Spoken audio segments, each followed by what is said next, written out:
auto sequence start in 5, 4, 3, 2, 1.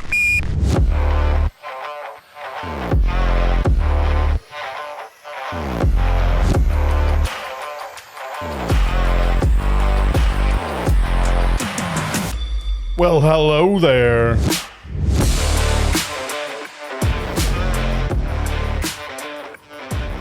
Welcome, my fellow canned teammates, to another installment of Canned Conversation. My name is Andrew, and with me, as always, is my good friend Steven. What's going on, teammate? All right, tell me, my friend, what is the meaning of life, or if that's too much for you, how has your day been going? The meaning of life is way too much for me today, but day's been going okay, pretty good. We got weather change, feels like fall. I love it. So I'm okay. Every day is a new decade of temperatures, right? Yeah. It's like 90s one Yesterday was day, 96 or 95. then 80s, then 60s, and yeah. then 70s, maybe then back to 90s. Yeah. It was, Our our transition was tough last night. Went from 96 to like 40 something or 50 something this morning, 58 this morning. It's, brutal. Yeah, I didn't realize it had changed that much, but 'tis the season for screenshots of people's phones posted to socials of, can you believe this weather? This is crazy. This is why my nose is falling off. Like, and yes. And then hooligans online going, global warming, what? It's 70 today. I know, but it was 94 yesterday. Saw that today already. So, anywho. All right. Well, so we'll leave the meaning of life for next episode. Please. Well, as is our sacred pastime, one of us brings a new, unique, or rare canned beverage to try. And while we quench our extreme thirsts, we will do our very best to give your brain some food to chew on. Today's being about what makes a good team member. Later in the show, we'll review and rate the canned beverage and let you know if you should try it while listening to your local newscaster get caught on tape losing his job. Oh, snap. Do you know what that reference is? No, is it relevant to like recent? Oh my gosh, yeah, you haven't heard that? No, who lost their job? There's a local newscaster. You can put it in DuckDuckGo or other search engines that you might use. I believe he's on the news, Fox News in the morning. And then also there's a supplementary podcast, I guess, that they do. And that's where he had a coworker. And the coworker, like him, I guess they don't get along very well. And they went to a break after she said something that he didn't much care for. And the conversation went something like this. I can't even go as fast as him, but it was like, you're a fat, and then and then on top of that, and then if that weren't enough, your mothering skills are like and your kids should be and then the thing you should do about that is take it to and then take yourself and put it in and then you're also a fat. Now, Good God. he wasn't actually censoring himself. But it was all live on air? No. Oh, no, it's just on the podcast? Someone was recording it in studio on like their phone because apparently it happened before. So someone was like, and you can hear the other person, it's not a two-person operation. The other person's like, dude, calm down, and went on for the whole commercial break. And that sound of happened over 40 times. Oh, my. Yeah. So, yes. Wow. That is a hard unload of words. And it was so brutal. Like, no one should at their job be subject to that. I mean, because it was, which is why somebody had been recording, right? Because that's exactly. Probably, if you did it once, you probably have done it before. Yeah. Oh man, so many people chiming in because I did want to see kind of what the take on this was, and it was like, if this guy's willing to say this to his coworker here, imagine what he says to his wife at home. Yeah, like oof, just disrespect and.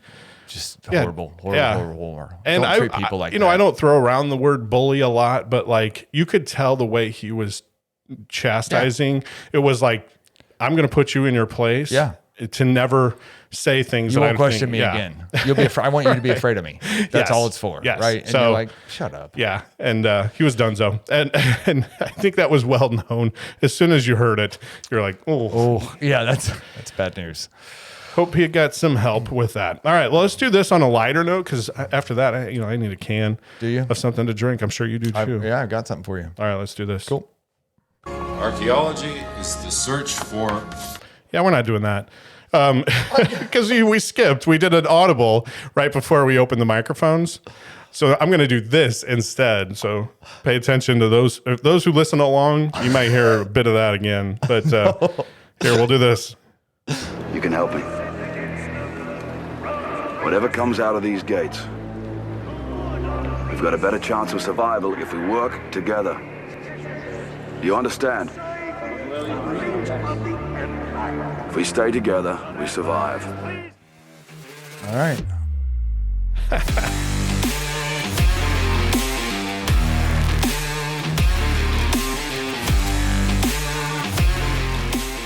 I put a lot of work Yeah, I know. into getting into movie lines, and I try to actually match them up sometimes. For those that maybe this is newer to you, or if you're a newer listener, for those that have been listening, hopefully you've noticed we don't always call it out, but we put the movie lines a bit to our topics, and we called a bit of an audible right before, and so on what we were going to be covering today. Yeah. So actually, the audible is perfect. I can't believe you brought that up as part of it. I'm actually, this is episode 68. For those who were out there wondering and counting and following along with us at home. And this is actually something that one of our lovely listeners brought to me and said, please put this on your show. I said, oh, I will. It just happens to be a can called 8. I don't know if you know what this is or not. I've never heard of it. So we're talking about ideal team player today. And this happens to be fairly timely, I thought. So we're doing it today. This is Troy Aikman's beer. Okay. So brought to you by one of our lovely listeners. It is Troy Aikman's. Let me guess who said who thought we should put this on the show, and it's a Troy Aikman concoction. Yeah, I bet you can guess. Everyone knows my love of Troy Aikman. I'm sure he's a nice individual, and I feel like I have to say this all the time that he's a horrible sportscaster, but you like him as a person. I'm sure he's a wonderful person. I've never met him. I have no qualms about him, and so hopefully he's a much better brewer of beer than he is a color commentator now on Monday Night Football. Yeah. So I have to hear him if I want to listen to the Monday night game with him on it. But all right, so this is his. No shortcuts, no excuses is what this can says in very weird silvery print on white, which is hard to read for old people like me, but it's whatever you want to do. It's 12 Florida ounces and 4% alcohol by volume. It says on the side, organic grains. It's only 90 calories, so it's good. Good for you. It's in that, where all those commercials now, it's only one more calorie. So is that other beer might be 89 calories, because I think 90 is what Michelob Ultra is, and that's the one where they're dogging. Yeah. And 2.6 carbs. And I've been watching my carbs, and I can't go over 2.7, so this one's perfect. Should be great. Anyway, so this is number 8 by Troy Aikman, because our listeners know you well enough to know that how much you despise his commentating on Monday Night Footballs. So they're like, hey, you need to get one of these. So with that said, that's what we're drinking. All right. I hope you enjoy. I like I said, I really hope he does a good job with telling people to make beer for him, because I'm sure he doesn't brew this himself. Yeah, he's not down in the basement with a big paddle or whatever you do with brewing. Although beer. maybe he has been doing that, and that's why he doesn't take the time to learn statistics or practice saying things that are relevant to the game that he's watching. All right, awesome. I'll give it a try. All right, well, good. While you try that, I'm going to introduce you to. You said something about being a team member. So we had this conversation a little bit off air last time, and I was talking about what I do at work, and I introduced. I like running my teams through this concept called Ideal Team Player. If you've not heard of it, it's a book by Patrick Lencioni, and he talks about how to become or how to hone your own skills around being an ideal team player. And I feel like it's not just a work-related thing. It's you function as a team if you're in a household, right? Like you all have to work as a team. And or at work or with a friend group or whoever. They're all teams. Like you're working for the group's success because you care about people's, everybody in your team's success, right? True. Or if you're on an actual sports team. Or if you're actually on a sports team. And so he talks about it, and it resonated with me because so for those of you who are just listening to a podcast and aren't listening on aren't watching on YouTube, I need you to like envision a Venn diagram for me real quick because he talks good about radio. Yeah, right it there. is right there. So in your mind, get yourself a Venn diagram with 3 circles that connect in the middle. And those 3 circles represent 3 attributes. So we're going to run through this real quick, but we're going to test. So that's the end of this, right? Is I'm going to need you and I are going to take a test on how good of team players we think we are, because it's about self-awareness, right? But I'm going to do a little explanation and then we'll test. Sound good? And then we'll rate, and then we'll talk about results and what do you do with this after that? Sound fair? Okay. Sure. Awesome. I'm game. All right. So the 3 attributes. So follow along with this. One of the circles is called humble, and humble is pretty predictable. You can kind of get what humble is. It's lack of ego. Is good with sharing credit. Doesn't seek attention. Doesn't seek trophies. Is willing to do work that may not be the highest priority. That kind of thing. The second circle is hungry. So when you think of hungry, it's the person who's trying to figure out what's next, is very driven, is very focused on how do you get ahead, or what's the next biggest challenge that I can go tackle, or how do I solve the next best problem, right? Like they're very focused on what's coming. Hungry. They're hungry for something, right? Right. The last one's hard for people to get because it's called SMART, and that's not IQ. That's hilarious. Are you calling our listeners? This one's going to be hard for some of you. Well, it's people called always, smart. People always hear it. You see these 3 conjoined circles in a Venn diagram, and you go hungry, humble, and smart. So how intelligent are you? And that's not it at all. It actually deals with emotional IQ and how well you read team dynamics and subtle behaviors and nonverbal cues, and how do you read a room? Like, are you emotionally smart? Do you understand how to function and how to communicate with people differently? And are you able to communicate your point with somebody who is a introvert versus an extrovert? And how do you how do you motivate people in different ways? So think of it more of the really it's if you're only smart in his diagram, you're a charmer. You're the person who knows how to use your words real well. Okay. So the idea, So maybe they should relabel that to emotional IQ as opposed to smart. Well, that's what smart people say. Just kidding.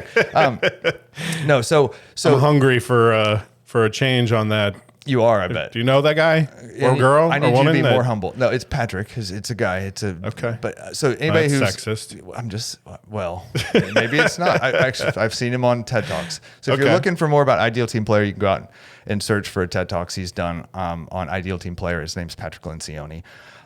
So the key is that those 3 attributes right in the middle of that Venn diagram is an ideal team player. Equal parts of those 3 things. I need you to be hungry. I need you to have emotional intelligence, and I need you to be humble. Like I need you to be able to take low value work and high value work depending on what the team needs, or your family needs, your sports team needs, whatever that is. But what he talks about is what I find interesting is he's like, usually, if you're only one of those things, if you're really strong at one and weak at 2, like if you're really strong with being humble, but not very hungry or smart, you end up being a pawn. People manipulate you. Like you're okay kind of being late and doing whatever work comes your way, and you have to be told what to do. If you're only hungry and not humble or smart, you're a bulldozer. You steamroll over people. You don't wait for other people's. You're not smart enough to read a room and to go, oh my God, I'm kind of being a jerk. You just go, whatever's next, and whoever's in my way, I don't care. Kind of thing. Bulldozer. And so what I find interesting about this is, and you were probably doing this as you were first getting into it, and maybe the listeners that are hearing this, as they hear these types of things, and they're probably immediately thinking of people that they work with, right? Like, so you say a mostly humble person that end up being a pawn, you go, oh, that's Larry over in accounting. You start labeling people. And then, oh, who's the bulldozer? Oh, that's Susie over in IT. or if you're all in IT, that's whatever team maybe. So I'm also thinking of some people, that I work with that probably fit into some of these categories. Yeah, well, we can, and honestly, after we rate this beer, we can talk about what we think Troy Aikman is on this scale. Really, that kind of might be fun. Or other celebrities where we go, this is how they appear. So just to wrap this kind of Venn diagram up, and then we'll take the quiz. But so if you are, most people, and what I've found with all of the teams that I work with, but most people are pretty strong at 2 of those. And they have a weak one normally. So usually, and he has names for all those too, right? Like if you're humble and hungry, you're probably an accidental mess maker because you don't talk to people well, or you don't know how to read a room. So if you're hungry and smart, you're probably a skillful politician, which means you're trying to go after what's next, and you know how to talk your way into it. And you also know how to talk your way out of having to do any lesser work that somebody else can do. And if you're smart and humble, you're probably a lovable slacker. You're one of those people who knows how to talk to a group, but also gets away with not doing any really high value work and doesn't have to have any drive. So you can get away with stuff. Everybody knows those people, right? Like I can pinpoint those on teams where you're like, that guy's a lovable slacker and that guy's a skillful politician. So I need that guy to be more of a team player, and I need this, the lovable slacker, I need them to understand the mission and get behind it and be passionate about it so they can be hungrier. Get the concept? You still with me? Yeah. Okay. I feel like I'm losing you. No, Am I losing you? no, I'm just, the wheels are turning. Okay. And I'm trying to be smart and follow along, right? Because of the Venn diagram, like you said, there's a lot of intersection points where, some of them meet, some of them don't. Yep. Again, if you want to see this, and it's on YouTube, you can check it out. Otherwise, you can probably put it in your search engine and find it as well. But the wheels are turning for me because when you first started talking about, what makes an ideal team player, and I thought we would go sort of down this road, right, of like idealism. And we always know that idealism and real world don't necessarily mix. So I'm interested to see kind of where we're going with this, because I have a couple of questions kind of as we go. If you're not going to get, like your star players are probably the ones that are a complete mix of those, right? Yep. But the star players aren't, you can't make them all, right? In my opinion. And like people sort of have a tendency, and you can tell me what you think about that. Like, if you have a team player, or if you have a team member that is more of a bulldozer and just has those tendencies, do you think you can coach that person away from being a bulldozer, or will they always sort of be a bulldozer at heart? So I think there are certain people that are coachable, and there are certain people that aren't open to it. Where this comes into play is, and why I gravitated to it and why I love the concept of this and why I try to apply it to teams, is that it makes you take a self-assessment, and the self-assessment is worded, and probably the bulldozers won't even realize the way the self-assessment's worded. But this whole thing comes together with a self-assessment, and it's okay. The quiz. I'm ahead of the quiz. You are ahead of the quiz, but the quiz is worded. It says my teammates would say, and then there's a statement for 6 humble questions, and then my teammates would say. So, for instance, you want to start taking it? What do you want to do? This is your party, man. You tell me. I'm You're just trying invited. to skip ahead? No, I'm just kidding. I guess I'm just sort of planting some of the seeds of what is interesting, I think, to kind of talk about. Yep. And so I guess my overall theory, or my question, and maybe we'll get there after the quiz, and maybe this will be something that gets wrapped up into your final thoughts. But is it good to try to take whoever you get on your team and mold them into someone that you consider an ideal team player, which is a good mix of the 3 attributes you mentioned? Yep.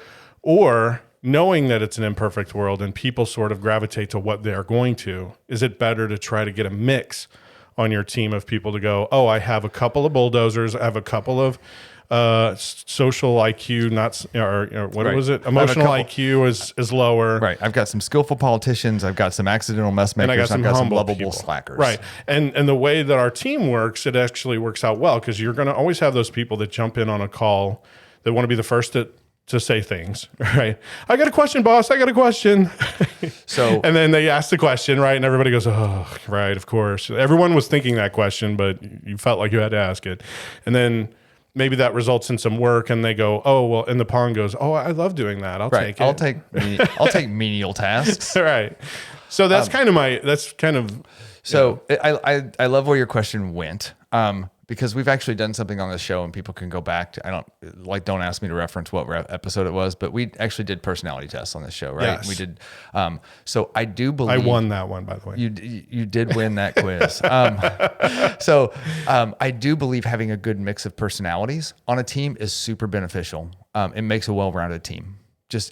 People interact differently and I need people who drive to pull out some of the people who are a little shyer on the team, right? Like you need some of those give and takes. Ideal team player, I don't think is that.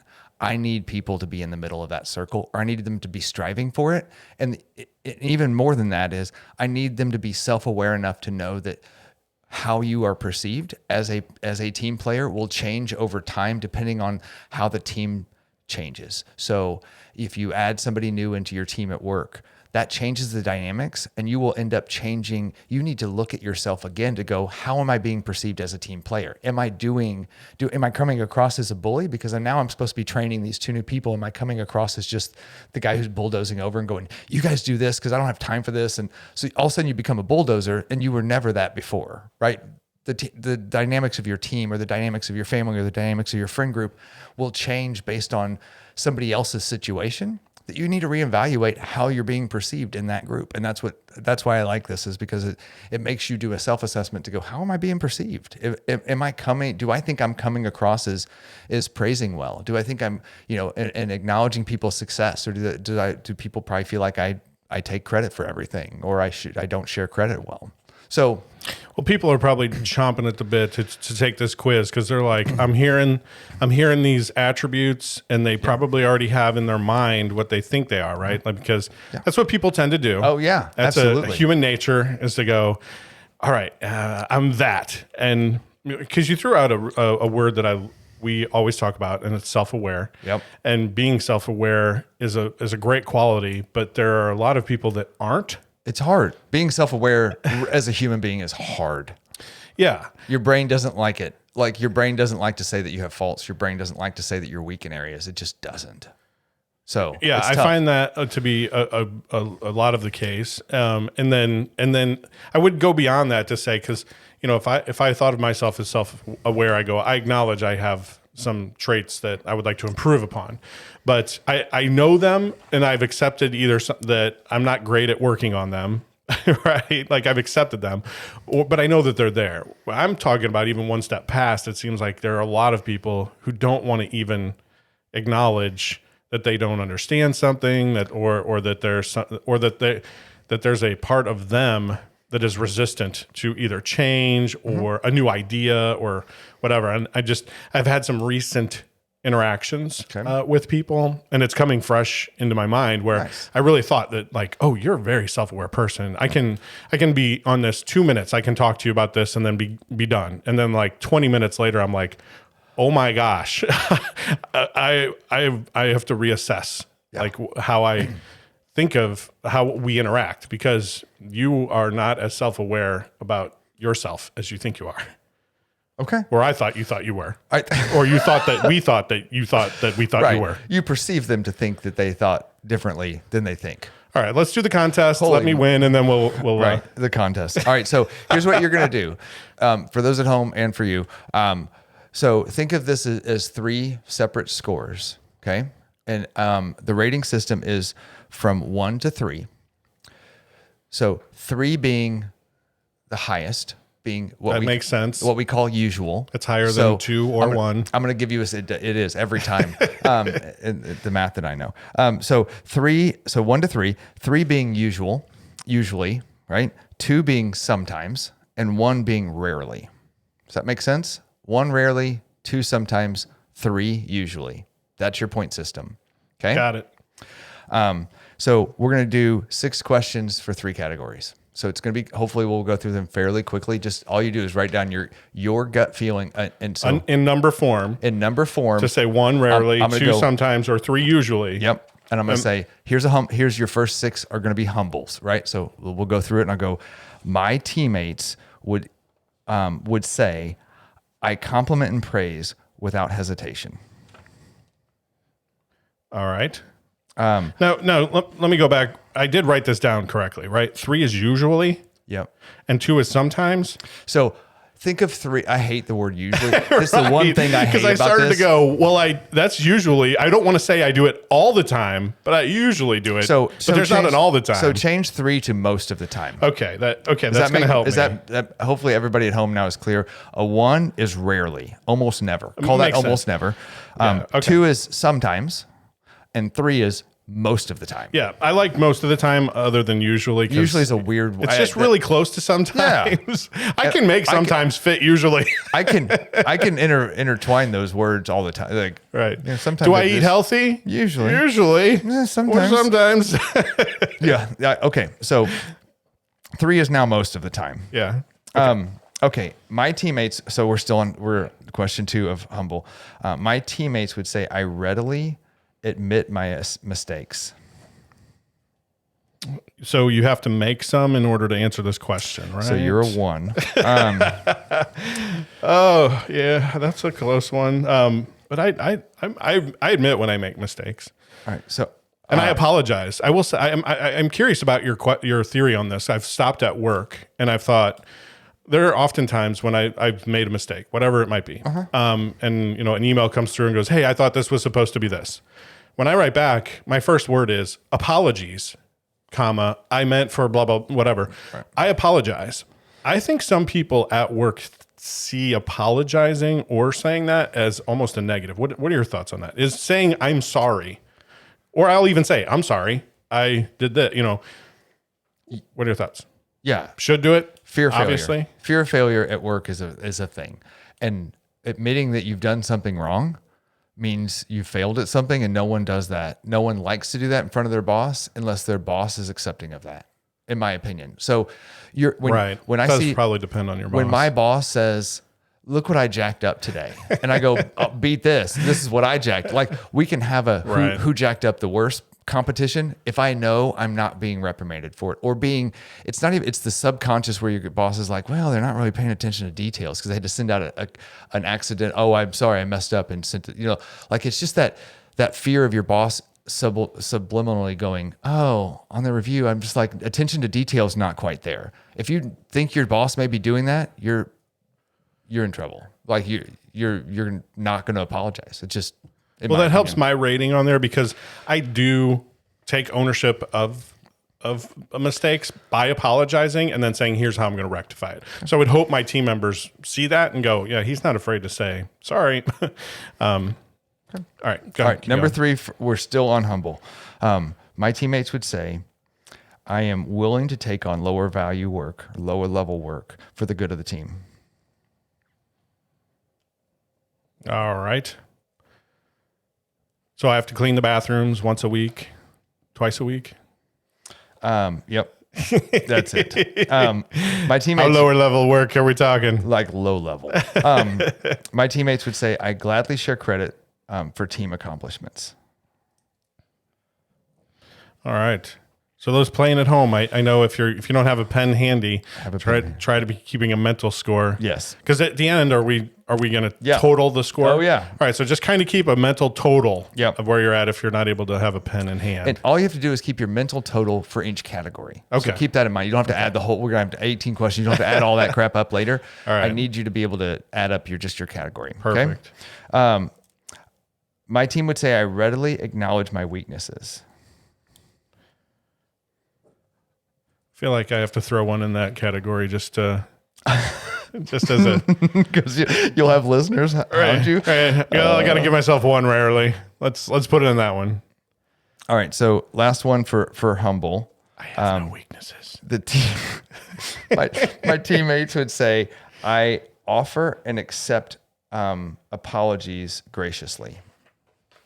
Oh, and I was just sort of talking about that. Yep. Okay.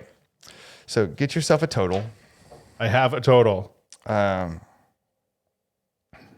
Would you like me to say it aloud? No, I would not. Okay. Nor do I want you to have my total. Okay. Okay. So the next category is hungry. So when you're still thinking mentally about your Venn diagram, the next one is hungry.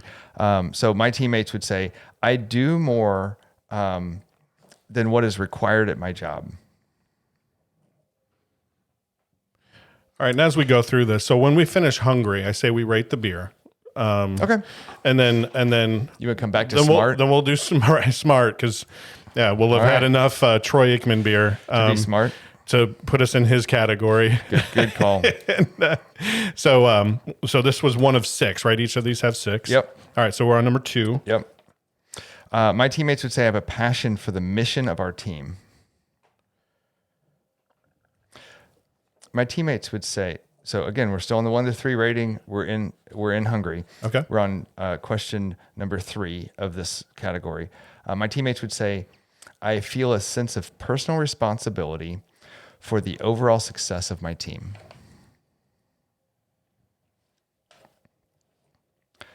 My teammates would say, the next one is, my teammates would say, I'm willing to contribute to and think about work outside of office hours, outside of regular hours. So outside the 8 to 5, The old 8 to 5 grind, if you're in an 8 to 5 if you're grind. in that kind of a situation. So you're- like, if you're a am I farmer, willing to it's- be doing stuff at 7 Yeah. or 8 or 9? Is this all the time or sometimes? Did you quantify that? You're the one who rates the scale.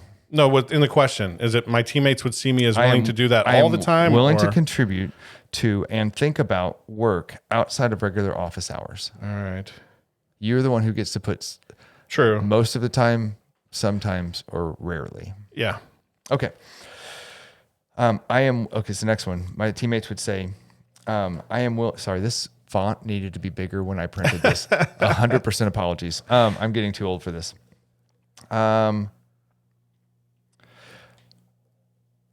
So This episode is brought to you by, no kidding. Sorry. by the number 8. There's one word that I'm like, that's too small to even read, but now I get it. I am willing to take on tedious or challenging tasks whenever necessary.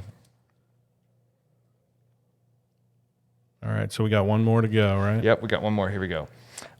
My teammates would say I look for opportunities outside of my area of responsibility.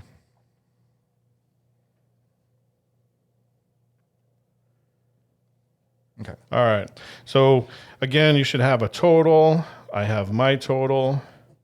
Yep. And you don't want me to say it. I don't want you So to I have say a it. total for humble, a total for whatever that category was. It's not smart. Hungry. Hungry hippo. Yep.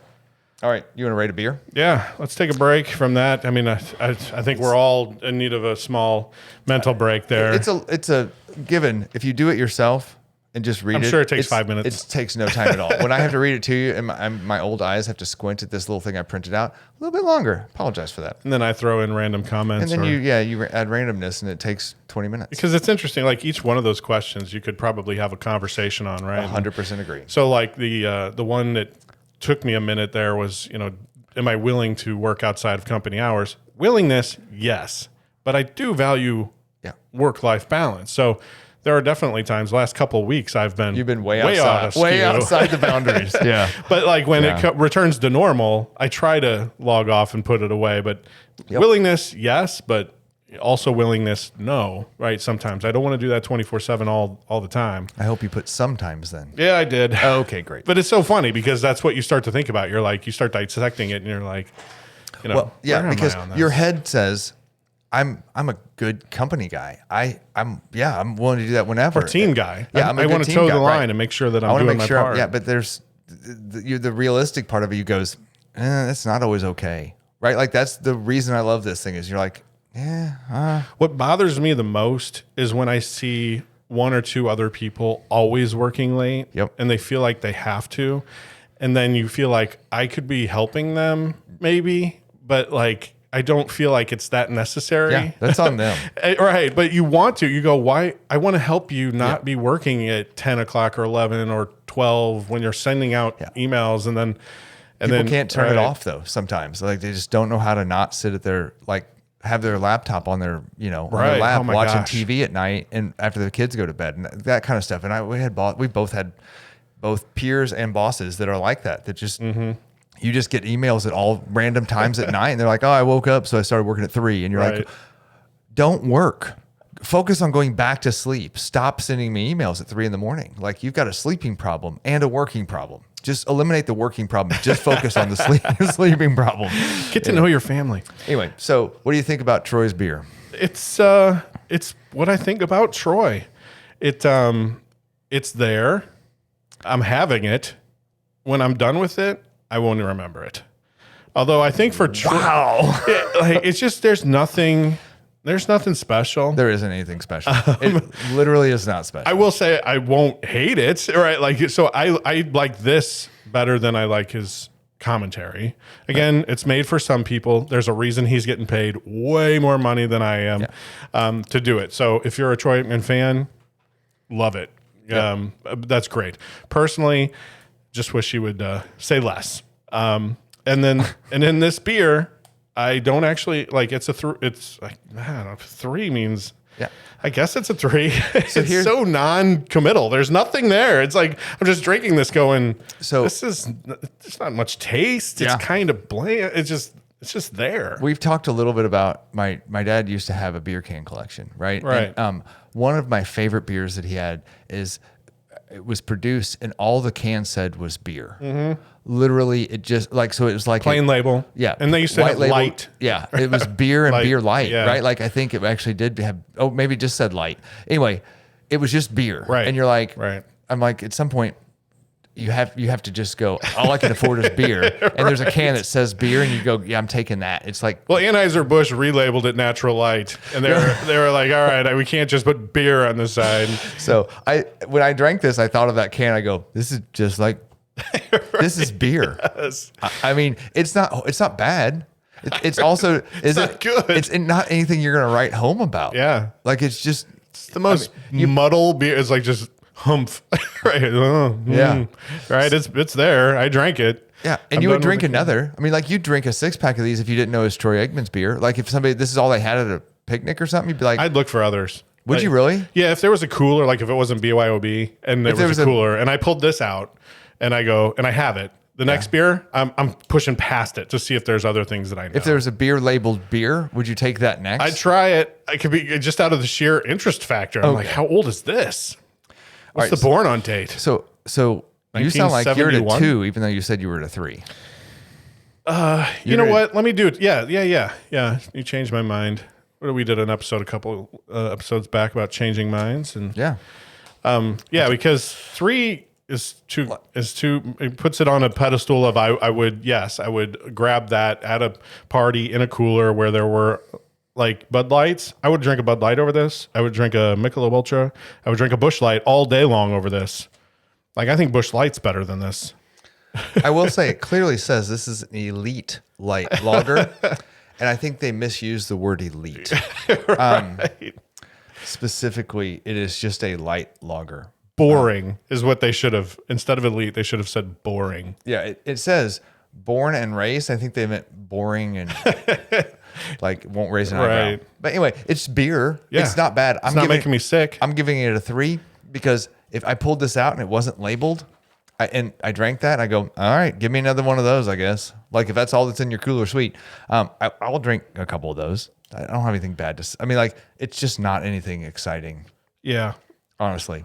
Literally, I don't know if we can impress upon you enough that if you're looking for something that doesn't surprise you or shock you at all, and doesn't inspire any taste bud in your mouth, right?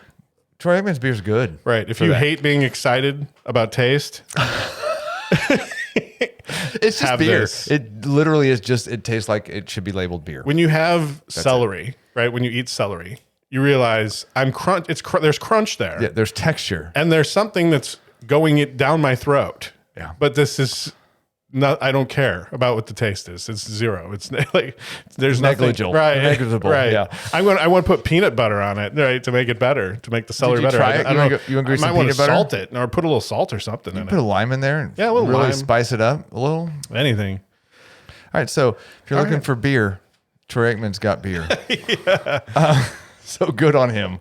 All right. So, and believe me, guys, it's not just that his name is on it. I wanted it to be good. No, you didn't. I did. I thought it would be really cool. Like I thought it would be kind of fun. Okay. If it was really good, and I was like, this was his calling. Yeah, he missed it. He should just stop announcing and just do this. Put all efforts into 8 and then make a 9 and a 10. This episode's going to be. I'm sure it's because it's his number, right? Yes. He was number 8, so Which is why making out number 9 is stupid. But whatever, he could make numbers of some of the players he liked. Yeah. Yeah. Or use a college number. I don't know if he's the same number in college, but anyway, 8 is his number.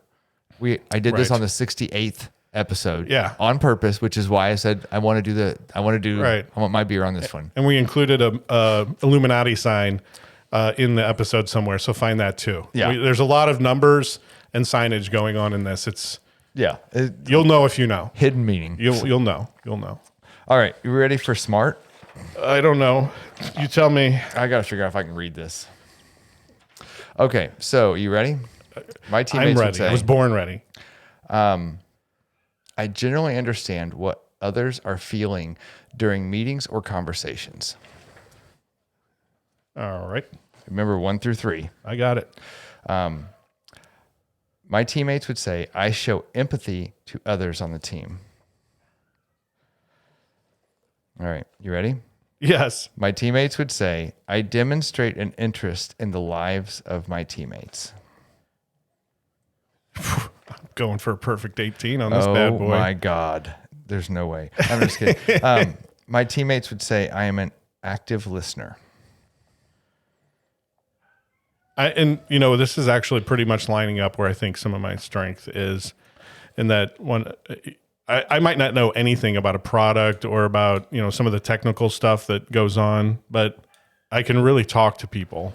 And I think that's why That's lining up this way. I mean, throw me one that isn't a 3 for me. Come on. I dare you. Here you go. Second to last question. My teammates would say, I am aware of how my words and actions impact others on this team. 5 for 5 of 3s. Oh my God. Just 15 so far. All right. I adjust my behavior and style. So this is the last one.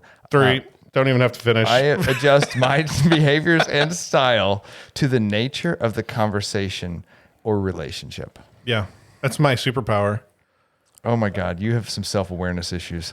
All right. Let's. Was that part of the? If you get an 18, that's a red flag? Yeah, it actually is. All right. So add that up. When I jumped on the Venn diagram, I just pushed it that way for me. I told you I didn't have to add it up. 6 times 3. Jesus Christ. Oh, okay. Great. All right. So I'm good at math too. See, I was like, before you almost started, I'm like 18. That's what's going to happen. All right. So self-awareness struggles. All right. So here we go. So if you are a 17 or 18, that indicates you have a virtue that might be a potential strength in any of these categories, right? So take your score. If you're 17 or 18, it's a potential strength. If you're a 14 to 16, it indicates that you may be likely need to do some work around that virtue to become the best ideal team player. If you are a 13 or below in any area, those indicates potential weaknesses in that virtue, and so you may want to write it come up with a development plan to try to figure out how to get better at that virtue. So 13 or below is you probably need to really sit down and focus for a minute on how you become better at that. 14s, 15s, and 16s. Yeah. So are we going to give out our scores? So I mean, I already did for the one. Do you want to hear mine, or you want to start? How do you want to do it? Yeah, you go. All right. Well, let's start for humble. Right. So humbleness, I got a 14. Okay. What did you get? 15. Oh, What was your lowest? Nice. What was your lowest question in humble?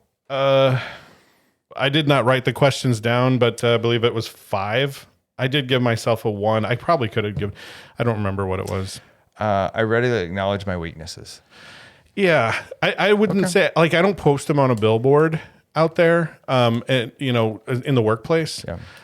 Now, if we're talking, and I think we've really focused on work on this. I mean, We you have. could also focus on family because you've got to be a good team player and family. I struggled because I kind of split the difference between I'm like, oh, this is how I am at home, and I actually rated myself on humble based on how I am at home. Okay. And going, there's work, there's what I would consider, if I even consider anything at home lower value, that tells me I'm not humble enough, because the lower value things that I may not want to do are the things that make our house work.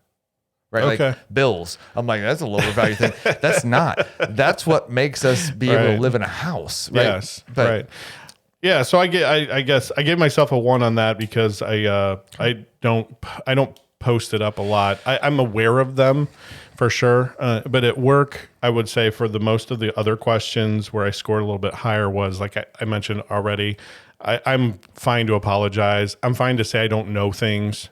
And I work with people that are fairly higher on the food chain just because of the nature of my work that I do. So people will call me because they maybe need information or they want something and to give on to their peers, right? So I'm a pawn in that situation, and they're like, "Hey, do you know this?" And if I don't, I go, "No, nope. I don't know that."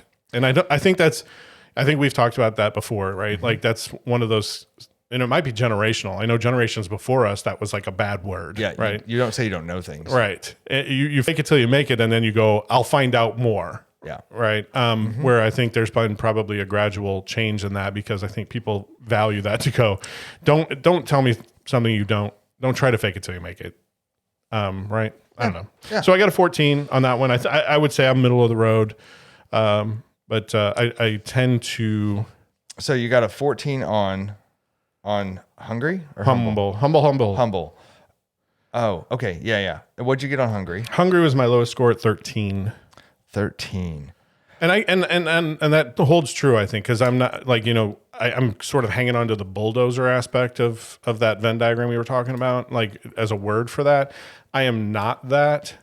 I definitely want for the good of the team, and I want to push the things that we have in motion, but I'm not out there going, I have 5 other ideas that will make us great, because you know what that leads to? Long nights. Yeah. Like we have enough on our plate, and that's just the nature of my job. I have enough on my plate that I'm not trying to create more work. Right. I'm trying to get done in the best possible way the work that I have to do. Right. So I want to be a high value player for the work that we have, but I also don't want to give us 50% more work by going, hey boss, it'd be great is if we could totally revamp this thing over here, and I'm going to spend all my nights and weekends doing it. And that's on me. I know, because I don't, if I had one of those jobs, because some people have these jobs where they have way less to do. Yeah. Whatever the nature is there. And if they have that time, if I had that time, I might be doing probably go out and go. I probably would, because I hate watching the clock, right? Yeah. Like if I was in a job that I started looking at the clock and going, oh my gosh, what time do I have to get, how much longer until I get off? It's usually the opposite, right? It's like, oh my gosh, I haven't eaten. It's 5 o'clock and I haven't had lunch or breakfast yet. You're like, damn. And the family's starting to wonder if they're going to see me tonight. So, So anyway. Okay. So on hungry, I was at 14. It was my lowest score. So I had a 15 on humble, a 14 on hungry. You're winning by 2. And then smart, I had a 17. 9 and 18. So you won by 1 overall. There's nothing for the totals. There's no total score. Total, you had 1 more point than I did overall. That's not a thing. Not a thing. It's only category. But on yours, you said the higher the score, the more it was a benefit of yours. That if I was a 13, I had to work on it. Yeah. I have to go work on being a bulldozer. So I have to tomorrow, or when I work next, I have to get on the phone and be like, guys, I got to be a bulldozer. Yeah, I got to listen to me. I got to steamroll some crap. I don't give a crap about your emotions. Everybody else, shut up. Yeah. And just because you're strong in one and weak in another doesn't mean you have to stop being strong in one and start being stronger in the other. I'm not weak in any of them. Yeah, I'm starting to question your smart score. No, I'm just kidding. Yeah, that 13. I didn't see that as weak, but maybe. So that is the general idea behind it. But like what you usually focus on is go, okay, where do you fit on the Venn diagram? And knowing that you're probably never going to be the perfect ideal team player, but you've at least helps you focus in on going, okay, well, if you believe these 3 attributes and you believe the Venn diagram is kind of fairly accurate about how teams function well or how team members function well on a team, then you go, if I'm weak in one of those areas, I should try to look at those 6 questions and go, if I can't answer those, if I'm answering them honestly and I'm low in those areas, I probably should do something about that. So like for mine is hungry. And I think mine was wrapped around, I don't always see the vision of something. Like I don't always see the big picture or understand the mission of where we're going and get real passionate. I get passionate about what's in front of me. Sometimes. Yeah, I can see that. Piece of candy. I'm a bright, shiny object guy. There's a squirrel kind of thing, right? Like so, and sometimes I get negative about why aren't we moving faster? Not understanding that there's a bigger, so I know that about myself a little bit. So I'm like, that's kind of where some of my hunger is. I get really passionate about something that I can go tangibly do, but I get really pissy when I don't understand how it fits into the bigger picture because I don't ever take time to go figure that out really, or wrap my brain around strategy and that kind of stuff sometimes. So, and what was your strong? My strong is smart. And I say that because I'm an agile coach, and if it's not smart, I'm probably in the wrong occupation. You better be able to read a room. You better be able to empathize with people. You better be able to listen well. So that's as the coach part of it, because really agile doesn't necessarily mean that, but coaching. Correct. Right? Okay. Correct. From a coaching perspective, you have to be able, I deal with teams all the time, and you have to be able to read that team dynamic and go, that guy is causing all these problems, or that girl is disengaged, and I got to go figure out why. And a lot of it's just asking powerful questions and listening and watching people's behaviors and watching their nonverbal communication on calls about who's feeling threatened or why things aren't going well and things like that. So that's my gig in life. So I feel like that's the only reason I fell into that gig is because I'm fairly decent at some of those skills. Yes, and I would agree with that just from my outside assessment. And then I share that. I think because some of what we do I think overlaps a bit. But having to lead programs, I don't do a lot of the on the ground work. There's a lot of teams that are doing a lot of work, but they're all doing work, and I have to coordinate, make sure people know what the right work is to be doing, and make it fit together like a puzzle. Sort of the hub of the wheel, right? And all the spokes and all that have to come together. So my what I give it an 18 on, which I really do think when you were saying each of those questions, is that I have to be able to talk to all teams, all manner of people, and then have them get on board, and be okay with it. Because the thing I don't want to do is make people, piss people off and make them mad and stuff. And then they're like, well, whatever he says, I'm going to, try to rail against it. Or, I'm the skillful politician. And I would say my family probably would say that. You would have to be high and hungry though. And you're not, it's your lowest one. I guess, but I mean, sometimes I would go. You classified yourself as a lovable slacker. That's true. And I would never want to be a politician, but I've been when people have told me that, they're like, oh, or have said, you could be a politician. Yeah. You get along with just about you can talk to just about anybody. And we have all walks of life, right? Mm-hmm. We've both worked with multiple nationalities, multiple, personality types, from all over, and you're having to coordinate that. And I'll be honest with you, I have been a skillful politician before. No, I realized it. I have been an accidental mess maker. I feel like I'm right now I've taken a new job in the last couple months. There are times where I feel like an accidental mess maker because I don't know enough about the people to assess whether or not I'm stepping on toes or I'm bullying or I'm coming on too strong. So there are times in your career where you're going to be an accidental mess maker because you just don't know enough about the people to be empathetic and to know their natural reactions to things or what what context they see the world in because you haven't gotten to know them well enough. And there are times where I'm a lovable slacker where I'm like, sometimes I don't see the vision. So I'm just going to do I'm smart enough to talk to people and go, hey, I'm on board with you guys. But then I'm also just doing, I'm updating a link on a website going, I think I put in a full day today, right? Or whatever. So I think you go through those phases. The purpose of it is to kind of be able to label yourself and be self-aware about some of those things. So I will tell you, I would love to give myself an 18 on SMART. The one that stumped me, and I'm going to throw this out there because I think self-awareness is interesting, is, and I'm going to get your take on this.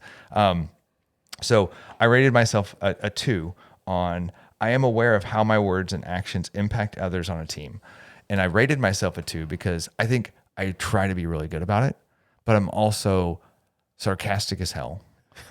And sure. And sometimes I'm a little more boisterous and sometimes I jump in and And so I'm not always, and my wife would be like, you should have rated yourself a 1. Like you say, you do stuff all the time. I'm like, hey, that's hurtful. And I'm like, damn it, I didn't mean it that way. I was just being, I was joking. But I think sometimes I get to that point where I'm like, I could almost hurt somebody's feelings and really not know, because I think I'm being funny. And my non-humble side goes, that's funny. And then I go, oh crap, I hurt that person's feelings. I had no idea. Or I shut them down without realizing it. So anyway, so now I'm trying to. And I actually I find myself doing the opposite. I am super aware of what I say, and often I have things in my head I would love to say that entertain me beyond. Filter yourself, right? And I go, I think this would be hilarious, and I think the team would appreciate it, and it might be appropriate. It just I don't know, and I don't know enough about. Maybe I'm on the phone with 10 people, and 8 people go, "That's hilarious," and 2 of them go, "I'm offended. I don't like him anymore." And it's not even that I would never say anything that I think would be offensive enough to have someone say that.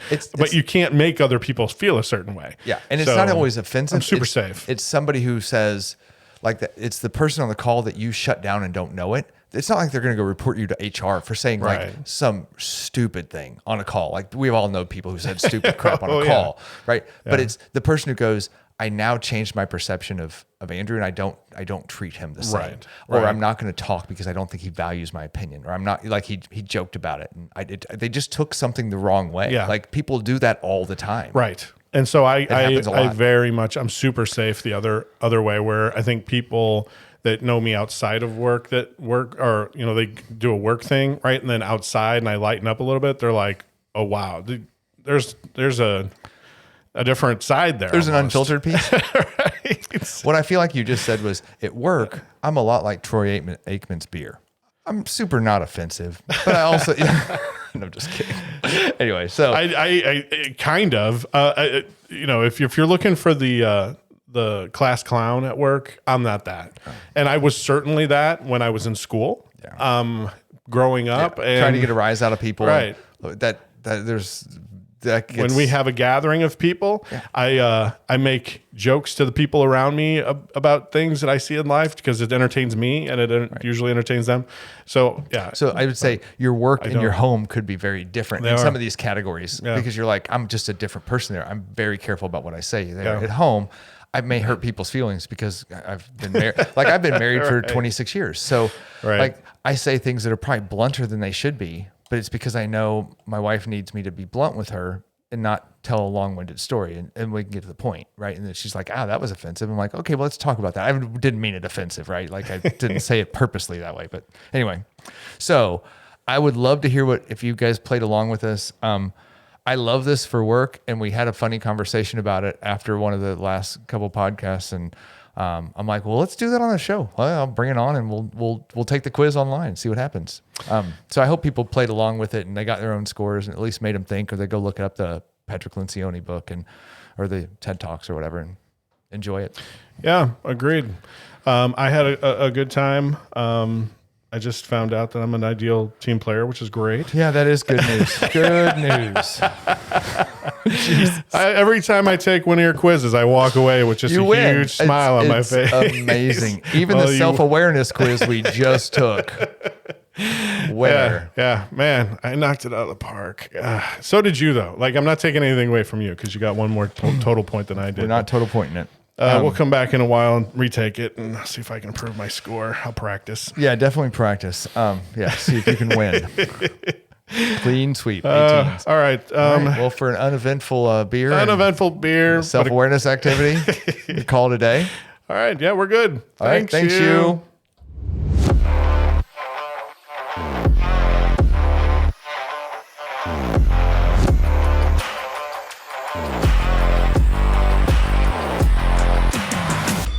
The game is over. The team is leaving the field. It would be awkward if you stay out there all by your lonesome.